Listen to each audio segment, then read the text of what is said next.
para hindi ma-hack ang ating mga Facebook account, mayroon tayong dapat i-turn on doon sa ating Facebook settings. Ito mga idol, napaka-importante nitong settings na ito na dapat naka-turn on sa ating mga Facebook settings. Dahil mga idol, kung hindi ito naka-turn on, ay hindi natin madidetect o malalaman na may nag-hack na pala ng ating mga Facebook account.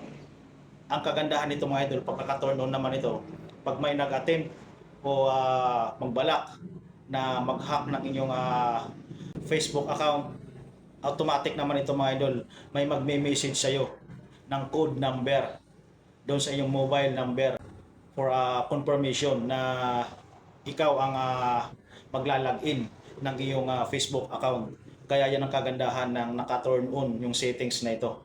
Mga idol, dapat i-turn on natin ito. Kung gusto nyong malaman kung saan settings ito, panoorin nyo lang ang buong video. Tara! Buksan natin yung Facebook.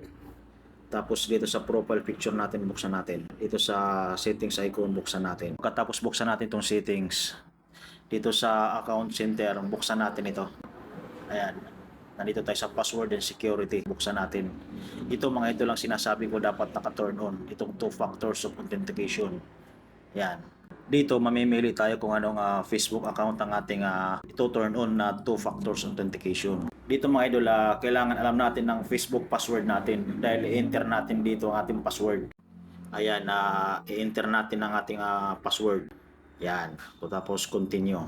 Tapos dito naman automatic may message sa iyo na code number doon sa iyong number o WhatsApp application. Tapos i-enter nyo doon. Pag ganyan mga idol, naka-turn on na ang inyong 2-factor authentication. Pag may nagbalak na mag-hack ng ating mga Facebook, automatic may magme-message doon sa ating mobile number active na binigay natin doon sa ating Facebook o kaya mag-message doon sa ating WhatsApp application. Yun lang mga idol, maraming salamat, sana nakatulong.